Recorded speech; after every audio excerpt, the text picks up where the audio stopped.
Hello and welcome to my YouTube channel. आज हम start करेंगे chemical reactions of haloalkane. So let's start our video. जो haloalkanes होते हैं वो तीन टाइप के केमिकल रिएक्शन शो करते हैं। First is nucleophilic substitution, second is elimination reaction and third is reaction with metal, जिसमें कि हमें सबसे पहले पढ़ना है न्यूक्लियोफिलिक सब्स्टिट्यूशन। अब कि न्यूक्लियोफिलिक सब्स्टिट्यूशन होता क्या है?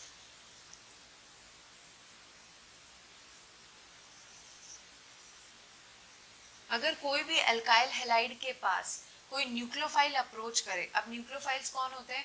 न्यूक्लियोफाइल्स है इलेक्ट्रॉन रिच स्पीशीज, जिनके पास इलेक्ट्रॉन हमेशा एक्सेस में होती है, और ये दोनों हो सकते हैं। They can be neutral species as well as negatively charged. That is, अगर कोई न्यूक्लियोफाइल एल्काइल हैलाइड के पास अप्रोच करता है और अगर वो हैलोजन को रिप्लेस कर दे, तो यहाँ पे बिकॉज यहाँ पे सब्स्टिट्यूशन हो रहा है, रिप्लेसमेंट हो रहा है by a stronger nucleophile. Nucleophile को हैलोजन से ज़्यादा स्ट्रॉन्गर होना चाहिए ताकि वो उसे वहाँ से रिप्लेस कर सके, और बिकॉज यहाँ पे हैलोजन रिप्लेस हो जाए अपना इलेक्ट्रॉन लेके, और यहाँ पे क्या हो जाए, आर एन यू का बॉन्ड फॉर्म हो जाए और साथ में X माइनस अगर निकल जाए, तो ऐसे रिएक्शन को हम लोग क्या बोलते हैं? Nucleophilic substitution reaction. अब यहाँ पे है क्या, कभी भी अगर नेगेटिवली चार्ज न्यूक्लियोफाइल होगा तो वो प्रोडक्ट हमेशा कैसा बनाएगा? न्यूट्रल। रीजन क्या है कि यहाँ पे जो अल्काइल हैलाइड का बॉन्ड होता है, ये कैसा बॉन्ड है? ये पोलर बॉन्ड है। बिकॉज ये बॉन्ड कैसा होता है? पोलर। बिकॉज हैलोजन क्या होता है? More electronegative. ये इलेक्ट्रोनेगेटिव होने की वजह से ये क्या करेगा, जो इनके बीच में शेयर्ड इलेक्ट्रॉन्स है उनको अपनी तरफ खींचेगा और खुद कैसा हो जाएगा? Partial negative. ये खुद कैसा हो जाएगा? Partial negative. और ये कैसा हो जाएगा? Partial positive. अब ये अगर किसी हैलोजन को, यहाँ पे हम हैलोजन की बात कर रहे हैं, अगर यहाँ पे कोई भी हैलोजन अपने से स्ट्रॉन्गर न्यूक्लियोफाइल से रिप्लेस हो जाए या सब्स्टिट्यूट हो जाए, और यहाँ पे कैसा प्रोडक्ट, अगर नेगेटिवली चार्ज न्यूक्लियोफाइल होगा तो अगर न्यूट्रल प्रोडक्ट बना देता है, तो ऐसे रिएक्शन को हम क्या बोलते हैं? Nucleophilic substitution reaction. हमें कुछ बात याद रखनी है, यहाँ पे जो ये बॉन्ड क्लीवेज होता है, ये क्या होता है? हेट्रोलिटिक। बिकॉज दोनों का नेचर क्या है? डिफरेंट है। हैलोजन मोर इलेक्ट्रोनेगेटिव है, तो वो इलेक्ट्रॉन्स को अपनी तरफ ज्यादा खींचेगा। अब बिकॉज ये जो ग्रुप है, ये जो एटम है, ये क्योंकि इलेक्ट्रॉन लेके निकल रहा है बाहर, इसीलिए इसे हम लोग क्या बोलते हैं? Leaving group. इसे हम लोग क्या बोलते हैं? Leaving group. अब लीविंग ग्रुप कौन होते हैं? लीविंग ग्रुप वो ग्रुप्स होते हैं जिनकी टेंडेंसी क्या होती है कि वो इलेक्ट्रॉन्स, अब कोई भी बॉन्ड अगर वो किसी के साथ अगर बॉन्ड बना रहे हैं, तो वो उनके इलेक्ट्रॉन्स को लेके वो खुद बाहर निकल जाए, या तो वो स्टेबल एनाइन के फॉर्म में निकले या फिर न्यूट्रल स्पीशीज के फॉर्म में। स्टेबल एनाइन एनाइन के फॉर्म में निकले मतलब या तो जो भी लिविंग ग्रुप बाहर निकला है उसके ऊपर कोई नेगेटिव चार्ज होना चाहिए, और अगर वो नेगेटिव चार्ज उसके ऊपर है तो वो स्टेबल होना चाहिए, एंड सेकेंड, अगर नेगेटिव चार्ज नहीं है तो वो न्यूट्रल होना चाहिए। तो बेस्ट लिविंग ग्रुप कौन होते हैं? Best leaving group are stable anion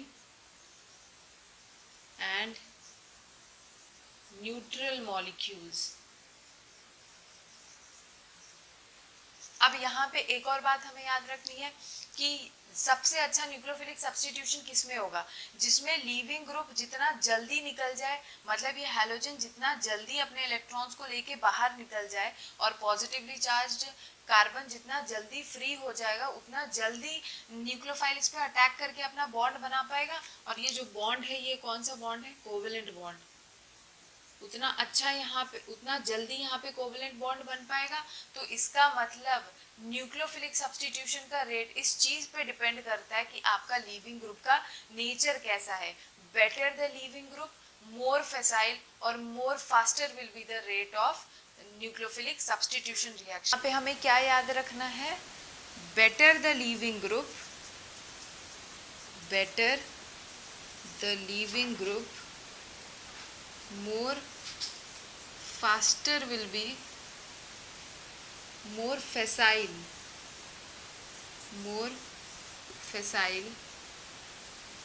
will be nucleophilic substitution reaction. तो यहाँ से हम एक बात समझ चुके हैं कि अगर न्यूक्लियोफिलिक सब्स्टिट्यूशन रिएक्शन अच्छा करना है तो लीविंग ग्रुप का अच्छा होना ज़रूरी है। तो अब हमें ये समझना पड़ेगा कि कौन क्या ऐसी कैरेक्टरिस्टिक्स या प्रॉपर्टीज़ है जो किसी भी एटम को अच्छा लीविंग ग्रुप बनाते हैं। तो हम अब वो प्रॉपर्टीज़ पढ़ेंगे जिन पे लीविंग ग्रुप या लीविंग ग्रुप एबिलिटी डिपेंड करती है। सबसे पहला पॉइंट हमें ये याद रखना है कि leaving group should be a weak base. जो leaving group should be a weak base. जितने भी वीक बेसेस होते हैं वो सारे के सारे क्या होते हैं, बहुत अच्छे लीविंग ग्रुप होते हैं। अब हमने क्यों वीक बेस ही बोला है कि वीक बेस अच्छे लीविंग ग्रुप होंगे, स्ट्रॉन्ग बेस नहीं होंगे? तो रीज़न ये है कि स्ट्रॉन्ग बेस की टेंडेंसी क्या होती है, जितने भी स्ट्रॉन्ग बेसेस होते हैं उन सब की टेंडेंसी क्या होती है कि वो इलेक्ट्रॉन डोनेट करना चाहते हैं। Base are those which wants to donate their electron pair। तो जितने स्ट्रॉन्ग बेस होंगे वो क्या चाहेंगे कि वो अपना इलेक्ट्रॉन पेयर किसी ना किसी को दे। तो अब अगर किसी के अंदर इलेक्ट्रॉन देने की कैपेबिलिटी है या कोई अगर इलेक्ट्रॉन जितना अच्छा देगा तो वो अच्छा लीविंग ग्रुप तो नहीं हो सकता, बिकॉज लीविंग ग्रुप की प्रॉपर्टी क्या होती है कि वो इलेक्ट्रॉन को एक्सेप्ट करे और वो इलेक्ट्रॉन को एक्सेप्ट करे और वही इलेक्ट्रॉन्स के साथ वो क्या कर जाए, बाहर निकल जाए। जैसे कि हमने अभी देखा था Rx में जब बॉन्ड टूटता है तो हैलोजन इनके शेयर्ड पेयर ऑफ इलेक्ट्रॉन को लेके बाहर कैसे निकल रहा था, X माइनस के फॉर्म में। तो लीविंग ग्रुप हमेशा ये चाहेगा कि उसके अंदर इलेक्ट्रॉन एक्सेप्ट करने की टेंडेंसी ज़्यादा अच्छा हो। तो किसी के भी अंदर अगर इलेक्ट्रॉन एक्सेप्ट करने की टेंडेंसी अच्छी है तो वो अच्छा लीविंग ग्रुप होगा। तो इसीलिए strong bases have tendency to donate electron while leaving group always accept electron, hence leaving group should be a weak base। सबसे पहला पॉइंट मैंने समझा दिया कि जो भी अच्छा वीक बेस होगा वो अच्छा लीविंग ग्रुप होगा। अब सबसे पहले अब हमें ये पता चलना चाहिए कि वीक बेस होते कौन है या वीक बेस कौन बनाएंगे। जितने भी स्ट्रॉन्ग एसिड्स होते हैं उनके कॉन्जुगेट बेस क्या होते हैं, वीक बेस कहलाते हैं। जैसे कि मैंने क्या बताया पॉइंट, कॉन्जुगेट बेस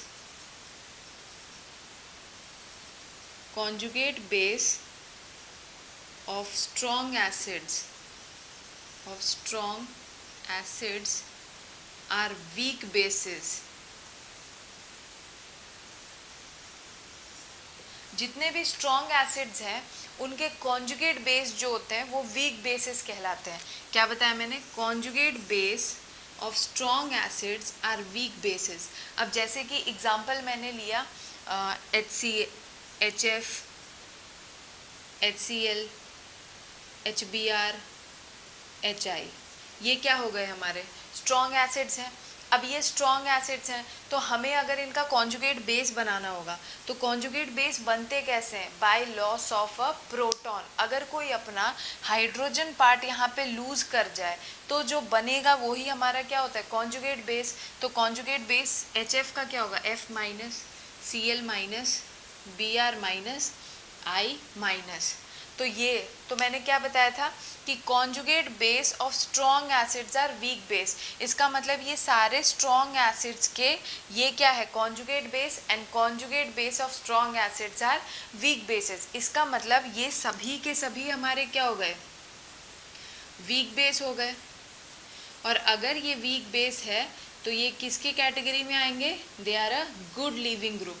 अगर ये अच्छे लीविंग ग्रुप होंगे तो इनका न्यूक्लियोफिलिक सब्स्टिट्यूशन भी क्या होगा, अच्छा होगा। तो अब हमें ये तो पता चल गया कि F minus Cl minus Br minus I minus या फिर conjugate base of strong acids are weak base, conjugate base of strong acids are weak base and will be a good living group. लेकिन अगर हमसे इनमें पूछ लिया जाए कि ये तो इनमें से कौन सबसे अच्छा लिविंग ग्रुप होगा, तो हमें हमेशा ये बात याद रखना है कि it should be a stable अनायन।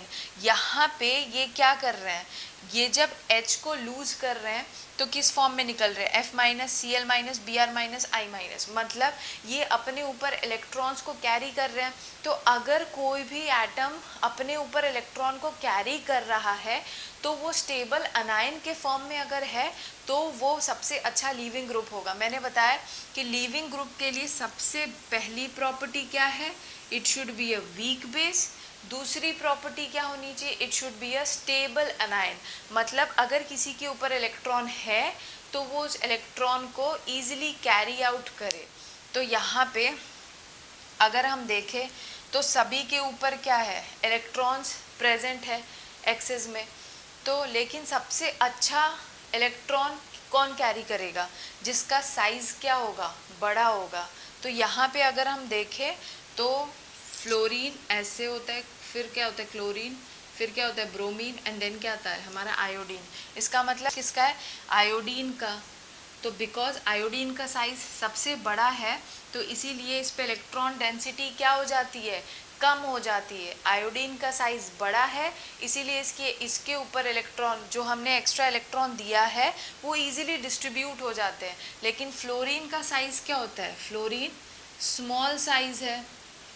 Small size होने के वजह से क्या होता है, इस पे इलेक्ट्रॉन की डेंसिटी जो होती है वो बहुत ज़्यादा बढ़ जाती है। और मैंने किसी पे यहाँ पे इसका साइज बड़ा होने के वजह से इस पे इलेक्ट्रॉन की डेंसिटी क्या है, कम है, तो इसकी probability to give a electron is less and hence it will be a good living group. तो हमें क्या याद रखना है कि यहाँ पे सबसे अच्छा लिविंग ग्रुप कौन हो जाएगा, because of large size of iodine electron density is less and hence it is a good living group। तो इसका मतलब यहाँ से हम ये कंक्लूड कर सकते हैं कि leaving group ability is inversely proportional two electron density. किसी की इलेक्ट्रॉन डेंसिटी अगर जितनी ज़्यादा होगी उस एटम की प्रोबेबिलिटी उतनी ज़्यादा होगी कि वो इलेक्ट्रॉन देगा, और अगर कोई इलेक्ट्रॉन देता है तो वो अच्छा लिविंग ग्रुप नहीं हो सकता। लिविंग ग्रुप अच्छा होने के लिए उसे इलेक्ट्रॉन एक्सेप्ट करना चाहिए। इसका मतलब यहाँ पे हम ये लिख सकते हैं कि living group ability is inversely proportional two electron density. ये सारे पॉइंट्स हम लोग को याद रखने हैं। Living group ability is inversely proportional two electron density, जिस पे इलेक्ट्रॉन डेंसिटी जितना ज़्यादा होगा उसकी लिविंग ग्रुप एबिलिटी उतनी कम होगी। अब मैंने क्या बताया था कि जो इलेक्ट्रॉन को जितना ज़्यादा अपनी तरफ खींच के रखेगा या जो इलेक्ट्रॉन जितना एक्सेप्ट कर सकता है वो उतना अच्छा लिविंग ग्रुप होगा। तो इसका मतलब इलेक्ट्रॉन लिविंग ग्रुप एबिलिटी यहाँ पे हम ये बोल सकते हैं is directly proportional to electron negativity। जो जितना ज़्यादा इलेक्ट्रोनेगेटिव होगा वो उतना ज़्यादा अच्छा लीविंग ग्रुप एबिलिटी होगा, मतलब वो उतना जल्दी इलेक्ट्रॉन एक्सेप्ट करके बाहर निकल जाए। Living group ability is directly proportional two electron negativity, जिसकी इलेक्ट्रॉन नेगेटिविटी जितनी ज़्यादा होगी उतना ज़्यादा उसका लिविंग ग्रुप एबिलिटी होगा। लेकिन फ्लोरीन के केस में ऐसा नहीं है, बिकॉज वहाँ पे साइज फैक्टर हम देखते हैं, क्योंकि उसका साइज़ छोटा है तो उसमें इंटर इलेक्ट्रॉनिक रिपल्शन होता है और वो ज़्यादा इलेक्ट्रॉन को अपने ऊपर अपने ऑर्बिट में नहीं रख सकता। हम क्या समझेंगे कि लीविंग ग्रुप एबिलिटी जो होती है वो इन्वर्सली प्रोपोर्शनल होता है बेसिसिटी से या फिर कह लो बेसिक स्ट्रेंथ से। ऐसा क्यों? बिकॉज बेसिसिटी क्या होती है, it is the tendency to donate electron. वापस मैंने कहा था अगर कोई इलेक्ट्रॉन दे रहा है तो वो अच्छा लिविंग ग्रुप नहीं है। तो जो जितना अच्छा बेस होगा वो उतना ही खराब लिविंग ग्रुप होगा। तो यहाँ पे मैंने क्या बताया, leaving group ability is inversely proportional to basic strength. तो अगर किसी को बेसिक स्ट्रेंथ पता है तो वो लीविंग ग्रुप एबिलिटी भी बड़ी आराम से बता सकता है। अब हमें ये देखना है, अब मैं कुछ पॉइंट बता रही हूँ जो हमारी बेसिसिटी होती है। बेसिसिटी जो है वो दो चीज़ों पे डिपेंड करती है इनवर्सली, साइज पे और इलेक्ट्रॉन नेगेटिविटी पे। जिसका साइज जितना ज़्यादा होगा बेसिसिटी उसकी उतनी कम होती है, और अगर उसकी बेसिसिटी कम होगी तो ऑब्वियस सी बात है उसकी लीविंग ग्रुप एबिलिटी उतनी अच्छी होगी। तो इसका मतलब बेसिसिटी दो चीज़ पे डिपेंड करेगा, साइज पे और इलेक्ट्रोनेगेटिविटी पे। और हमें ये फैक्टर्स कब नोटिस करने हैं, हमें ये देखना है अगर हम टॉप टू बॉटम जा रहे हैं, अगर हम पीरियोडिक टेबल में टॉप टू बॉटम जाते हैं तो हम कौन से फैक्टर को देखेंगे, साइज के फैक्टर को हमें नोटिस करना है। मतलब अगर हम टॉप टू बॉटम जा रहे हैं तो हम साइज फैक्टर को देखेंगे, जिसका साइज जितना ज़्यादा होगा उसकी बेसिक स्ट्रेंथ उतनी कम होगी और उसका लीविंग ग्रुप एबिलिटी उतना अच्छा होगा। और अगर हम लेफ़्ट टू राइट जा रहे हैं, लेफ़्ट टू राइट हैं, तो हम इलेक्ट्रोनेगेटिविटी के फैक्टर को देखेंगे। हमें क्या करना है, इलेक्ट्रोनेगेटिविटी के फैक्टर को देखना है। तो ये कुछ चीज़ें हैं, कुछ चीज़ें हैं जिन पे लीविंग ग्रुप की एबिलिटी डिपेंड करती है। तो अब हम इसके क्वेश्चन सॉल्व करेंगे। F minus, Cl minus, Br minus and I minus, इसमें से सबसे अच्छा लीविंग ग्रुप कौन सा है? हालांकि ये मैंने पहले बता दिया है लेकिन फिर भी मैं बता रही हूँ कि यहाँ पे मैंने क्या बताया था, leaving group should be a weak base, a stable A9 and a neutral molecule. तो अब यहाँ पे बिकॉज ये निकलने के बाद जिसके साथ भी ये जुड़े होंगे उसके बाद अगर ये एनाइन के फॉर्म में निकल रहे हैं, तो अगर कोई एनाइन के फॉर्म में, अगर कोई लीविंग ग्रुप एनाइन के फॉर्म में निकलता है, एनाइन के फॉर्म में निकलता है तो उसे स्टेबल होना चाहिए। और स्टेबल कोई भी एनाइन यहाँ पे I minus, B R minus, C L minus, F minus, वो स्टेबल कब होगा, जब उस पर इलेक्ट्रॉन की डेंसिटी कम होगी। बिकॉज अगर इलेक्ट्रॉन डेंसिटी ज़्यादा होगा तो वो एटम क्या करेगा, वो इलेक्ट्रॉन देना चाहेगा, और लीविंग ग्रुप हमेशा इलेक्ट्रॉन एक्सेप्ट करना चाहता है। तो जिस पे इलेक्ट्रॉन स्टेबल कैसे होगा, जिस पे इलेक्ट्रॉन की डेंसिटी क्या हो, कम हो। अब इलेक्ट्रॉन डेंसिटी कब कम होगी, जब इसका साइज़ क्या होगा, बड़ा होगा। अब बिकॉज जैसे कि फ्लोरीन है, फ्लोरीन अनस्टेबल एनाइन क्यों होता है, बिकॉज इसका साइज़ छोटा होता है। साइज़ छोटा होने की वजह से इंटर इलेक्ट्रॉनिक रिपल्शन होता है, जो कि इसे क्या बना देता है, inter electronic repulsion, inter electronic repulsion इसे अनस्टेबल एनाइन बना देता है, अनस्टेबल एनाइन बना देता है। इसीलिए ये अच्छा लीविंग ग्रुप नहीं होता है, बिकॉज लीविंग ग्रुप अच्छे होने के लिए उसे स्टेबल एनाइन होना चाहिए। और यहाँ पे बिकॉज आई माइनस का साइज़ बड़ा होता है, साइज़ बड़ा होने के वजह से, साइज़ ज़्यादा होने के वजह से इलेक्ट्रॉन डेंसिटी उस पर कम होती है उसमें, और वो स्टेबल एनाइन होता है। इसीलिए यहाँ पे जो ट्रेंड है वो आई माइनस होगा, बी आर माइनस होगा, सी एल माइनस होगा और एफ माइनस होगा। बिकॉज ये क्वेश्चन मैंने दोबारा इसीलिए कराया क्योंकि कुछ को ये कन्फ्यूजन होगा कि leaving group ability to electronegativity के डायरेक्टली प्रोपोर्शनल है, तो सबसे ज़्यादा इलेक्ट्रोनेगेटिव तो पूरे पीरियोडिक टेबल में फ्लोरीन होता है, तो सबसे अच्छा लीविंग ग्रुप होना चाहिए फ्लोरीन। लेकिन फ्लोरीन अच्छा लीविंग ग्रुप नहीं होता है, बिकॉज वो एक अनस्टेबल एनाइन होता है, बिकॉज उसका साइज़ छोटा होता है, और साइज़ छोटा होने की वजह से उसमें इंटर इलेक्ट्रॉनिक रिपल्शन होता है। तो ये एक क्वेश्चन है जो इसके डाउट को क्लियर करता है। अब हम सेकंड क्वेश्चन करेंगे। NH3 PH3 SPH3। अब जो यहाँ पे हमें क्वेश्चन दे रखा है उसमें क्या है, नाइट्रोजन, फॉस्फोरस, आर्सेनिक, एंटीमनी।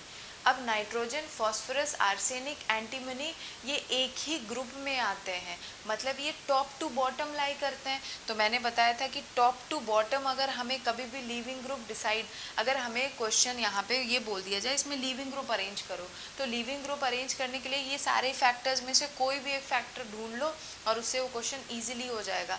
तो यहाँ पे बिकॉज ये ग्रुप्स क्या है, यहाँ हाइड्रोजन तो कॉमन है तो हम इसको नोटिस करेंगे, नाइट्रोजन, फॉस्फोरस, आर्सेनिक, एंटीमनी, तो ये क्या करते हैं टॉप टू बॉटम लाई करते हैं। तो टॉप टू बॉटम लाई करने में इसका साइज सबसे बड़ा होगा, इसका साइज सबसे बड़ा है, तो बिकॉज इसका साइज सबसे बड़ा होगा तो ये बेसिक, इसका साइज सबसे बड़ा होने की वजह से इसकी बेसिसिटी सबसे कम होगी। अब साइज बड़ा होने की वजह से इसकी बेसिसिटी कम होगी, और जिसकी बेसिसिटी कम होगी उसकी लीविंग ग्रुप एबिलिटी ज़्यादा होगी। बेसिसिटी कम होने का मतलब उसकी टेंडेंसी टू डोनेट इलेक्ट्रॉन वो क्या होगा, कम होगा, और अगर किसी की डोनेट करने की टेंडेंसी कम होगी तो वो सबसे अच्छा लीविंग ग्रुप होगा। तो अगर इसका बेसिसिटी कम है तो इसकी लीविंग ग्रुप एबिलिटी क्या होगी, वो ज़्यादा होगी। तो सबसे ज़्यादा लीविंग ग्रुप एबिलिटी एंटीमनी की होगी, फिर इसकी, तो इसका ट्रेंड क्या हो जाएगा, लीविंग ग्रुप एबिलिटी का ट्रेंड क्या है, SbH3, देन होगा AsH3, then PH3 and then हमारा क्या होगा NH3। तो ऐसे हम डिसाइड करेंगे। अब हम दूसरा क्वेश्चन सॉल्व, तो अब हम क्वेश्चन नंबर 3 में देखेंगे कि लीविंग ग्रुप एबिलिटी किसकी अच्छी है। तो अब जैसे कि हम इस क्वेश्चन में देखें तो हमें यहाँ पे क्या दिख रहा है कि ये जो एटम्स है ये सारे के सारे क्या है, डिफरेंट है, carbon, nitrogen, oxygen, then fluorine. अब ये कैसे लाई करते हैं, ये लेफ़्ट टू राइट लाई करते हैं। तो अगर कोई लेफ़्ट टू राइट आएगा तो हमें कौन सा ट्रेंड देखना है, इलेक्ट्रोनेगेटिविटी का। जिसकी इलेक्ट्रोनेगेटिविटी जितनी ज़्यादा होगी वो उतना अच्छा लीविंग ग्रुप होगा। तो इसका मतलब यहाँ पे जो लीविंग ग्रुप एबिलिटी है वो सबसे ज़्यादा किसकी होगी, F माइनस की, फिर किसकी हो जाएगी OH माइनस की, देन NH2 की होगी, एंड देन उसके बाद क्या होगा CH3 का। तो ये क्या हो गया हमारा लीविंग ग्रुप एबिलिटी। अब हमें क्या करना है, इस दूसरे क्वेश्चन में देखना है, दैट इज इसमें क्या है Cl minus, Br minus and CH3COO minus. अब हमें यहाँ पे क्या करना है कि ये देखना है कि सबसे अच्छा लीविंग ग्रुप कौन सा है। तो ये सबसे पहले तो ये किससे बना है, HCl का कॉन्जुगेट बेस कौन होता है, Cl माइनस। HBr का कॉन्जुगेट बेस कौन होता है, Br माइनस। और एसिटिक एसिड CH3COOH का कॉन्जुगेट बेस क्या होता है, CH3COO माइनस। मैंने बताया था जितना स्ट्रॉन्गर एसिड होगा उतना वीकर उसका बेस होगा। तो बिकॉज ये ज़्यादा स्ट्रॉन्ग, HBr जो होता है वो ज़्यादा स्ट्रॉन्गर एसिड है, तो हम क्या बोलेंगे कि ये जितना ज़्यादा stronger acid, more the stronger acid, more is the acid stronger, weaker will be the base, weaker will be the base। इसका मतलब यहाँ पे अच्छा स्ट्रॉन्गर एसिड कौन सा है, HBr। तो ये जो Br माइनस होगा ये वीकर बेस होगा, ये क्या हो गया हमारा वीकर बेस। और ये जो है ये भी वीक बेस होगा, लेकिन ये इसके कंपैरिजन थोड़ा सा स्ट्रॉन्ग है, तो ये हम ये लिख देंगे, ये क्या है हमारा मॉडरेट बेस। और ये बिकॉज ये एक वीक एसिड होता है, acetic acid is a weak acid, तो इसका कॉन्जुगेट बेस क्या होगा, स्ट्रॉन्ग बेस। और मैंने बताया जो स्ट्रॉन्ग बेस होगा वो कभी अच्छा लीविंग ग्रुप नहीं होगा। तो इसका मतलब अगर हम अरेंज करें तो सबसे अच्छा लीविंग ग्रुप कौन सा हो जाएगा, लीविंग ग्रुप एबिलिटी सबसे ज़्यादा किसकी होगी, Br माइनस की, फिर किसकी होगी Cl माइनस की, एंड देन किसकी होगी CH3COO माइनस की। तो ये थे क्वेश्चन पे मैं कुछ स्ट्रक्चर्स बता रही हूँ, जैसे कि CH3OS डबल बॉन्ड O, इसे कहते हैं मिथाइल सल्फेट आयन। दूसरा एग्जाम्पल हो गया हमारा CH3SOOR,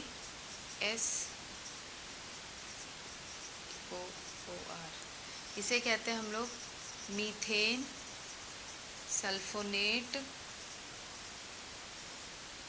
आयन, या फिर इसे मिज़िलेट आयन भी कहते हैं, मिज़िलेट कहते हैं। फिर दूसरा एक आता है हमारा CF3S double bond O OR, इसे कहते हैं हम लोग ट्राईफ्लोरो मीथेन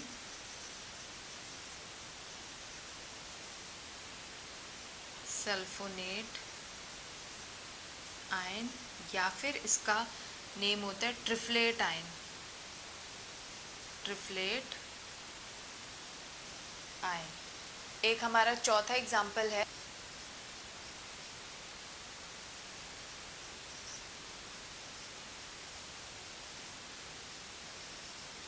इसे हम लोग 4-methyl benzene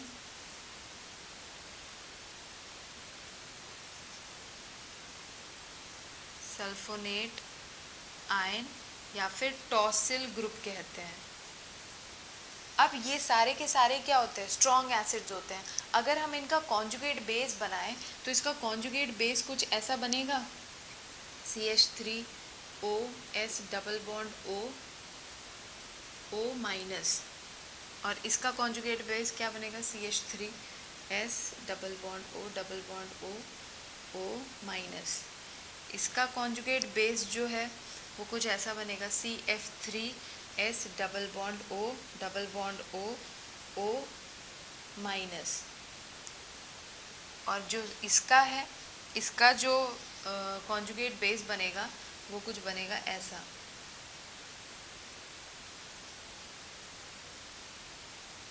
O minus.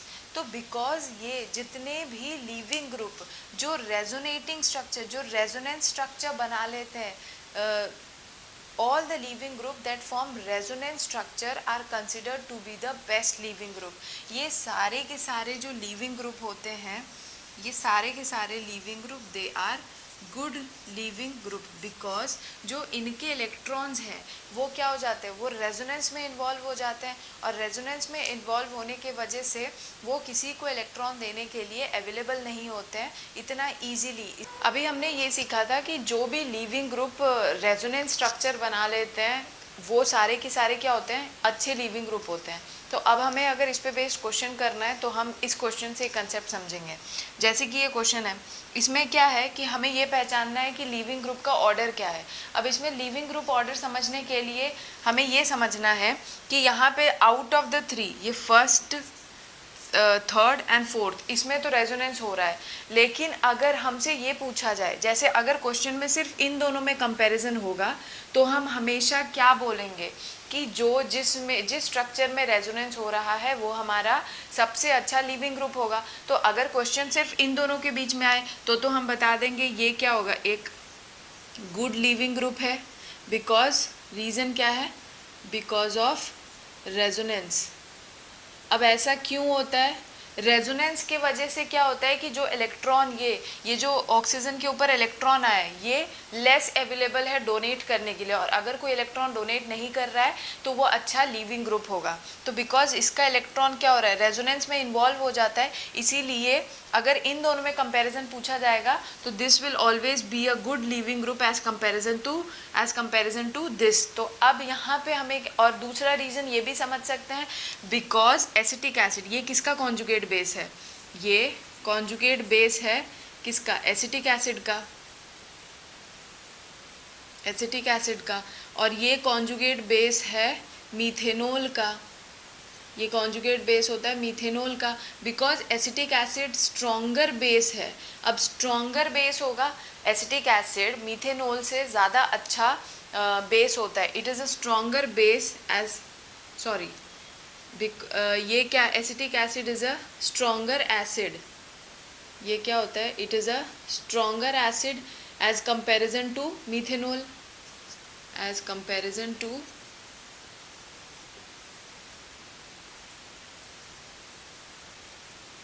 Methanol. तो मैंने बताया था जो जितना अच्छा एसिड होगा उसका कॉन्जुगेट बेस उतना ही वीक होगा। तो ये क्या होगा, बिकॉज ये ज़्यादा अच्छा स्ट्रॉन्गर एसिड है तो ये क्या हो जाएगा, वीक कॉन्जुगेट बेस होगा। ये क्या हो जाएगा, वीक कॉन्जुगेट बेस होगा। और बेस जितना वीक होगा उतना अच्छा लीविंग ग्रुप है। तो सेकेंड रीज़न ये भी हम लिख सकते हैं कि पहला ये था कि बिकॉज इसमें रेजोनेंस हो रहा है, तो रेजोनेंस होने की वजह से इसके इलेक्ट्रॉन लेस अवेलेबल होते हैं डोनेट करने के लिए, और अगर इलेक्ट्रॉन लेस अवेलेबल होंगे तो फिर वो अच्छा लीविंग ग्रुप होगा। सेकेंड रीज़न हम ये दे सकते हैं कि बिकॉज एसिटिक एसिड, ये किसका कॉन्जुगेट बेस है, एसिटिक एसिड का, which is a stronger acid as comparison to methanol. तो ये अगर ये जितना ज़्यादा स्ट्रॉन्गर एसिड होगा तो इसका कॉन्जुगेट बेस क्या होगा, उतना वीक होगा। और मैंने बताया था लीविंग ग्रुप अच्छा वो होता है जो कि स्टेबल अनायन बनाए, एंड सेकेंड पॉइंट वो वीक बेस होना चाहिए। क्या होना चाहिए, लीविंग ग्रुप को स्टेबल अनायन होना चाहिए, स्टेबल अनायन होना चाहिए। और स्टेबल अनायन होने के लिए क्या होना चाहिए, इलेक्ट्रॉन डेंसिटी हमेशा कम होना चाहिए। और दूसरा पॉइंट ये है कि लीविंग ग्रुप को हमेशा क्या हो, लीविंग ग्रुप सबसे अच्छा कौन होता है, जो कि वीक बेस होता है। तो ये रीज़न हम समझा सकते हैं अगर इन दोनों के बीच में क्वेश्चन पूछा जाए तो। लेकिन क्वेश्चन में अगर हमें इन चारों का कंपैरिजन करना है तो हमें सबसे पहला पॉइंट तो ये याद रखना है, जिसमें रेजोनेंस हो रहा है वो उतना अच्छा लीविंग ग्रुप होगा। तो हमें दिख रहा है कि ये तीन के तीन क्या होंगे, अच्छे लीविंग ग्रुप होंगे बिकॉज ऑफ रेजोनेंस। लेकिन अब अगर तीनों में रेजोनेंस हो रहा है तो हम अगर इन तीनों में कंपैरिजन करें तो हम कैसे डिसाइड करेंगे कि कौन अच्छा लीविंग ग्रुप है।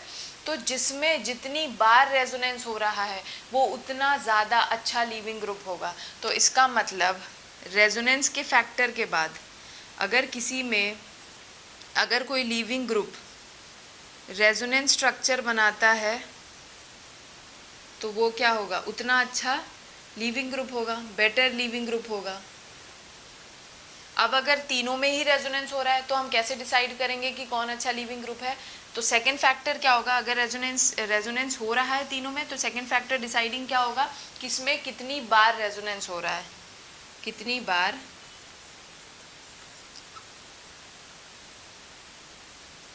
रेजोनेंस हो रहा है।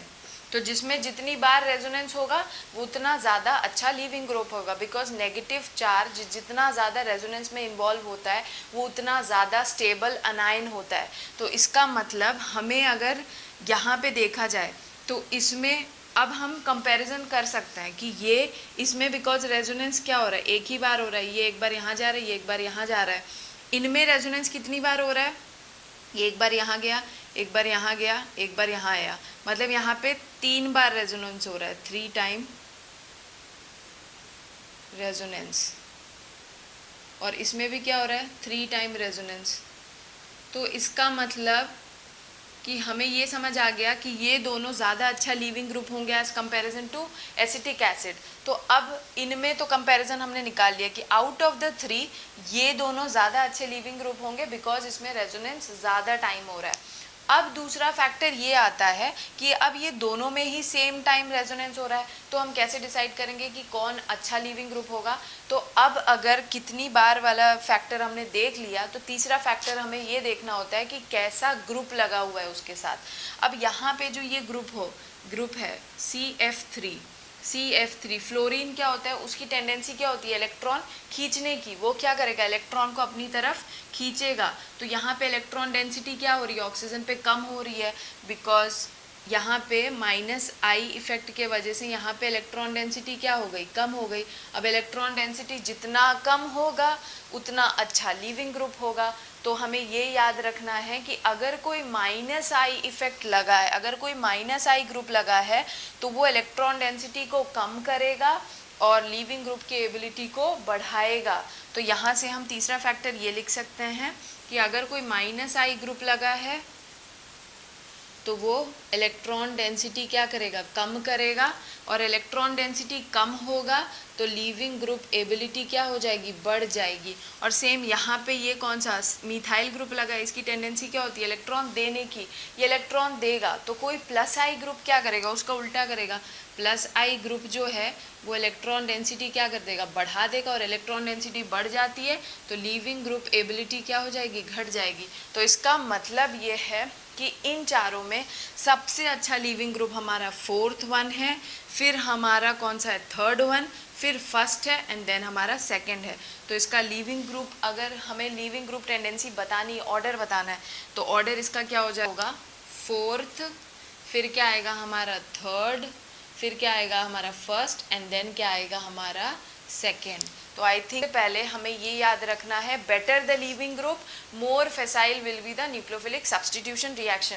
अब लीविंग ग्रुप एबिलिटी हम कैसे डिसाइड करेंगे, लीविंग ग्रुप एबिलिटी जो है वो कुछ फैक्टर्स पे डिपेंड करता है। पहला, स्टेबल अनायन होना चाहिए, जितना ज़्यादा स्टेबल अनायन होगा उतना अच्छा लीविंग ग्रुप होगा। सेकेंड, वीक बेस होना चाहिए। वीक बेस कौन होते हैं, they are the conjugate base of strong acids. तीसरा पॉइंट है हमारा कि leaving group ability is directly proportional to electronegativity. जितना ज़्यादा किसी के अंदर इलेक्ट्रॉन खींचने की टेंडेंसी होगी वो उतना अच्छा लीविंग ग्रुप होगा, जो जितना ज़्यादा इलेक्ट्रॉन डोनेट करेगा वो उतना अच्छा लीविंग ग्रुप नहीं होगा। तीसरा फैक्टर है leaving group ability is inversely proportional to basicity. Basicity किसी का जितना ज़्यादा होगा लीविंग ग्रुप एबिलिटी उतनी कम होगी। अब बेसिसिटी हम कैसे डिसाइड करेंगे, अगर नहीं भी पता है तो इतने फैक्टर से क्वेश्चन सॉल्व हो सकता है। बेसिसिटी का ऑर्डर जो है, बेसिसिटी साइज के इन्वर्सली प्रोपोर्शनल होता है, इलेक्ट्रोनेगेटिविटी के भी इन्वर्सली प्रोपोर्शनल होता है। और ये दोनों फैक्टर कहाँ पे हमें देखने होते हैं, अगर हम पीरियोडिक टेबल में टॉप टू बॉटम जा रहे हैं तो हम साइज का फैक्टर देखेंगे, और अगर लेफ्ट टू राइट जा रहे हैं तो इलेक्ट्रोनेगेटिविटी का ट्रेंड देखेंगे। तो ये था हमारा लीविंग ग्रुप के क्वेश्चंस, और लीविंग ग्रुप किस किस फैक्टर्स पे डिपेंड करता है।